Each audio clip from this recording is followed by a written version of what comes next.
Hi everyone, my name is Josie Jansen, and today I'll be discussing one of the most polarizing ethical issues in the American justice system, which is the death penalty. The title of my presentation is Ethical Dilemmas in the American Justice System, focusing on the death penalty, and over the next 10 or so minutes I'll be guiding you through the key ethical concerns surrounding capital punishment, supported by peer-reviewed research. I'll also present a proposed ethical alternative, which would be life imprisonment without parole.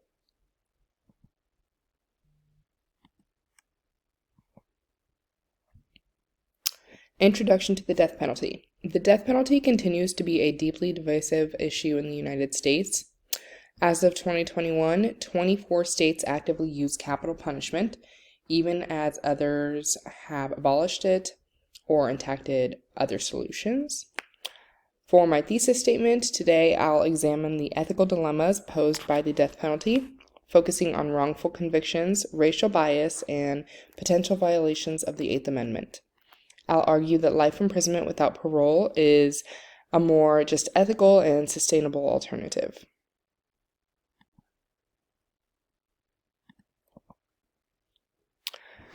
Ethical dilemma, wrongful convictions. One of the most serious concerns is the risk of executing innocent individuals. A study by Gross and colleagues estimates that 4.1% of death row inmates are likely innocent. Out of approximately 3,000 inmates on death row, that's potentially 120 people. Think about that, 120 lives taken by mistake. These aren't just statistical errors, they are irreversible injustices. I have one case. This is Anthony Ray Hinton.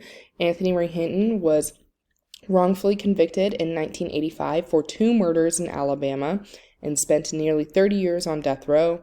His conviction was based on flawed statistic evidence and inadequate legal defense. Despite his innocence, it took decades of legal battles led by the Equal Justice Initiative and his attorney Brian Stevenson to prove that the bullets from the crime scene did not match the gun allegedly used by Hinton.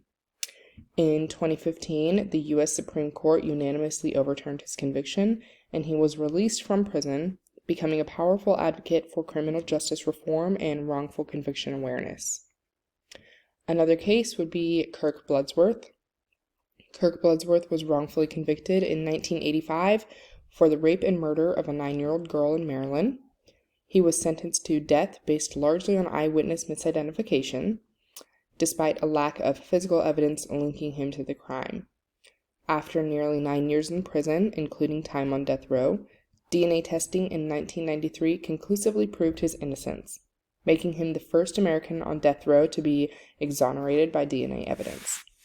Bloodsworth has since become a leading advocate for criminal justice reform and the use of DNA to prevent wrongful convictions. Ethical dilemma, racial bias in sentencing. Another major ethical issue is racial bias. Studies consistently show that race plays a role in who receives the death penalty. According to a 2014 NYU Law Review study, mock jurors with self-reported racial biases were significantly more likely to sentence Black defendants to death compared to white defendants for the same crime. Following that, Black defendants who kill white victims are far more likely to receive the death penalty.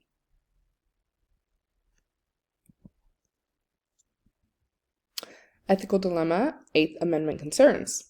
Then there's the issue of cruel and unusual punishment prohibited by the Eighth Amendment. Although the Supreme Court has ruled that no method of execution currently used violates this clause, research like that by Dow and Newberry shows that lethal injection protocols lack scientific rigor and have led to multiple botched executions. The case for the death penalty. Proponents of the death penalty typically cite deterrence and retribution. Some argue that it deters crime, though numerous studies, including one by the National Research Council, have found no conclusive evidence to support this.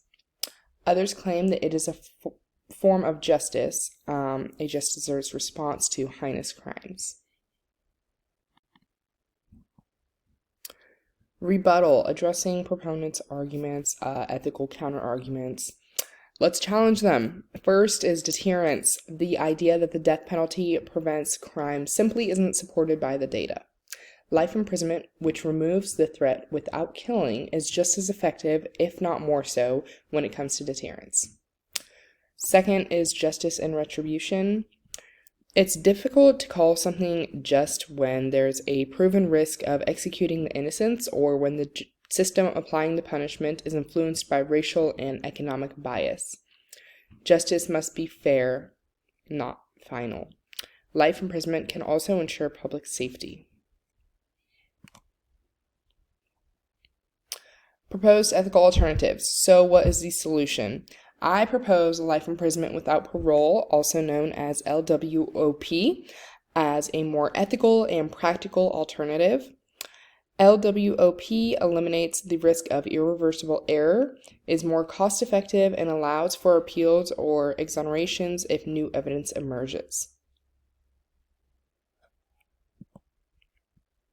Conclusion. In conclusion, the ethical concerns surrounding the death penalty, from wrongful convictions and racial disparities to cruel and unusual punishments, are simply too severe to ignore.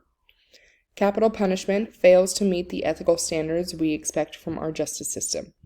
Instead, we should shift towards life imprisonment without parole, a punishment that is fair, permanent, and, more importantly, reversible if mistakes are made.